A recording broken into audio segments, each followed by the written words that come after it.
Alright guys, got another update video on the Cougar. I know we were doing a build series and I kind of went a little farther on building it rather than videoing it. I just got a bunch of parts in.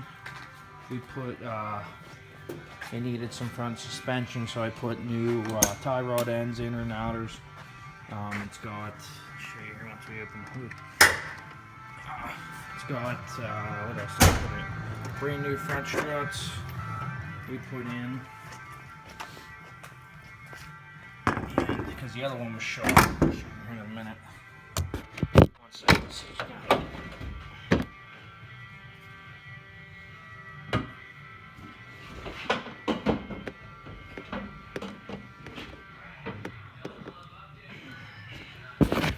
Alright, did a little bit of painting in here.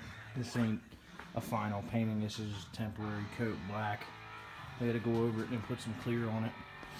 But now, this is the 89 Crown Vic motor we took out of that white, you guys seen it on the channel. We're actually running the car for Derby, but the motor only had about 79,000 on it, so we stuck it in here. And just so you guys know, this goes for if you swap a Thunderbird. Now I know most times when you swap, you put a high output in. I stuck with the EFI. But what's nice with this, see, everything's different. If you stand in front here, on a Thunderbird, I'm pretty sure Thunderbird and Cougar, I'm pretty sure they're the same. I know Mustang is the same too. Your intake is facing that way. So your throttle body be pointing over there, because right there's where you're, down in that little holes where your airbox went. I left it like that. That way I could use a stock kick down cable, because mine was short and I didn't want to destroy the tranny. Everything hooked up. I even used the Crown Vic harness on the motor. And it plugs in, see them two plugs? Them are your main plugs. And actually I thought I was going to have to change my main harness for the computer that runs here. It goes in, over there and down in the firewall. But it actually all bolted up. Yeah, not bolted up, it plugged right in. And so you don't have to change that, and you can run your stock computer as long as it's an EFI. Now if you go high output, obviously everything will be turned to the side you need, but I didn't have the money to go out and buy a motor, and I wasn't getting rid of a good motor for 79,000 miles. But, you know, we might eventually down the road get something better, build maybe a 306 or 347 stroke or something like that, put down in here. You know, have to get subframe connectors and stuff and beef the car up a little bit. The frame, so you see the body, but we got the headers on. These are just eBay headers. Now I will warn you guys, they are nice. I mean, they do look decent. It's kind of crappy lighting, but they do look decent. But when I got these, I bought them off eBay. They were like $100 and some. They were the front and back bolt would fit in, but the middle bolts would not work. I actually had to take the plasma cutter and hone every hole out. And then, I don't know if you can see, okay, these are 1 5/8. They're actually a little bit big for this. So I had to take a hammer, pound that side in and that side so I could get to each bolt, because if you don't do that, it's like half a turn. You'll be there for 2 hours putting a header on. Trust me, I've went through it. This makes life a lot easier. But then again, don't buy cheap headers. Buy decent ones. I mean, there's decent ones out there. Even like the factory ones are good. Never have an issue bolting them up. But you know, these eBay headers, you just gotta watch what you get. You know, I recommend go for the name brand. Don't do like I did and try and save a couple dollars. I think I spent $105 on them. I mean, they do work and they do sound nice. They're built decent, nice heavy flange. But like I said, I had kind of sucked. I had to take the plasma cutter. It took about an hour till I got all the holes done, beat the sides in, make sure it fits, and just a lot of pain in the ass. But back to the motor. If you guys use this, now this car actually had a factory EFI in it. It did not have high output. It did have the 5.0 in it. So like I said, you can use your stock wires. You don't even have to change your wires coming out for your ignition or nothing. All my stuff's on this side. The only thing I'm trying to figure out right now is what I'm going to do for an intake. I don't know if I'm going to run it down and put a little tiny filter there, which I think is going to look stupid. Or I might end up doing a wire tuck, getting rid of all this stuff in here, somehow down in under the fender. I've seen them do it before. They'll take and put underneath the fender And I think that's what I'm going to do, and then I'll have to keep it back far enough. There's another hole, it's kind of hard to see right there. It's a pretty big hole. I think that's where I'm going to run the intake, is right beside the battery, down in the fender, just that way it's out of the way. And I'm going to block that off over there with something that looks, it's just too open. I don't like that. I actually wanted to look in, they make panels you can put in a weld, and all the little holes and stuff you can actually get rid of. I don't know if you guys ever really paid attention, but Mustangs are the same way. See all the little holes? It's kind of hard to see because I painted it black, but there's a bunch of holes, and you can get, then again, it's easier to do with the motor out because all that stuff's easier to get to, but you can get them panels. They make riveted style ones. You can literally eliminate all that stuff. But and this is the only other modification I really had to do here. This is just temporary, guys. This is not, I would not run it like that. It needs a wire loop and more tape and better connectors and stuff like that. But this is for the alternator, and that's the only wires I had to extend, because on mine, like I said before, everything is on the opposite side. So my alternator was over here. That had the AC on this side, right where the alternator is. Below that, power steering pumps in the same spots. You don't do nothing there. Water pumps in the middle, and then there was a pollution pump on the bottom.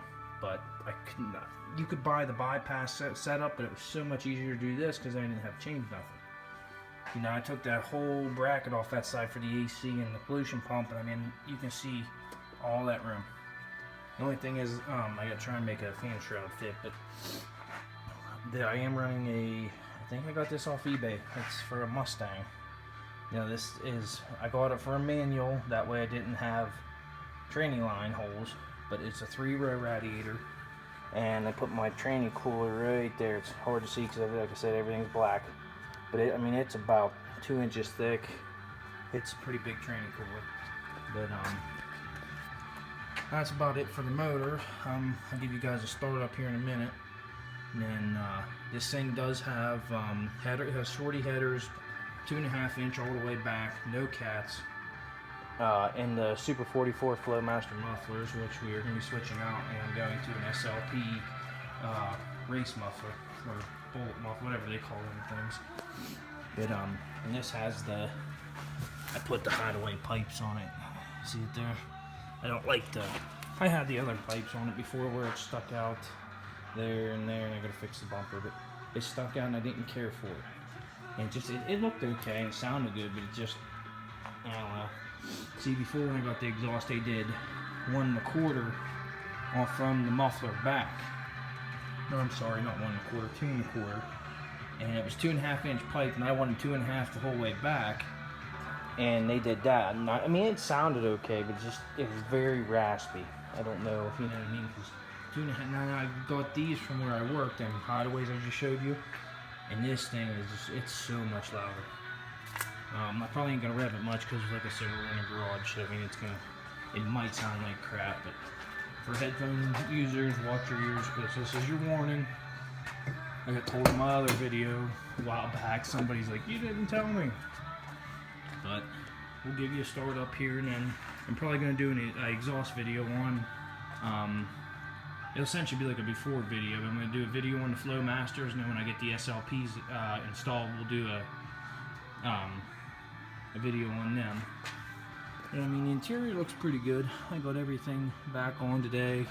A couple pieces missing. I need a couple of these here.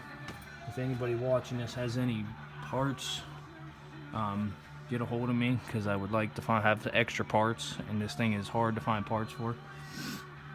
But we got all the door back together. Like I said, there's some parts missing I gotta get yet.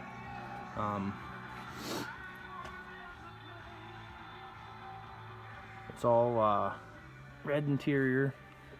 It's even got the backlights, little backlights turn on, which is pretty neat. Which I think most of them have that. And the radio kicked on.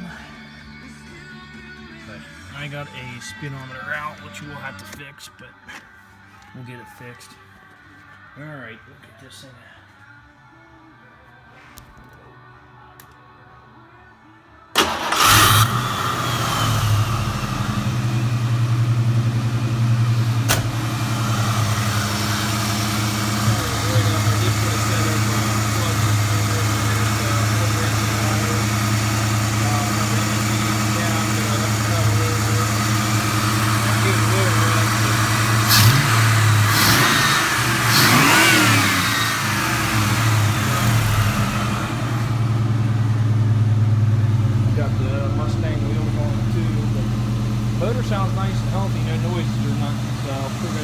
out as an update.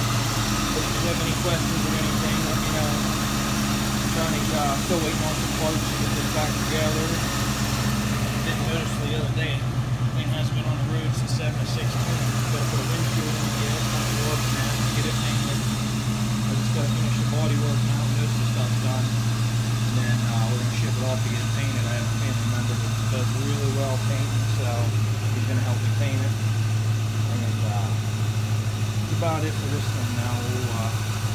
We'll see you back here and get some more stuff done maybe after it's painted or something before it goes. Once we get time, we'll shoot a video. But any questions, guys, let me know.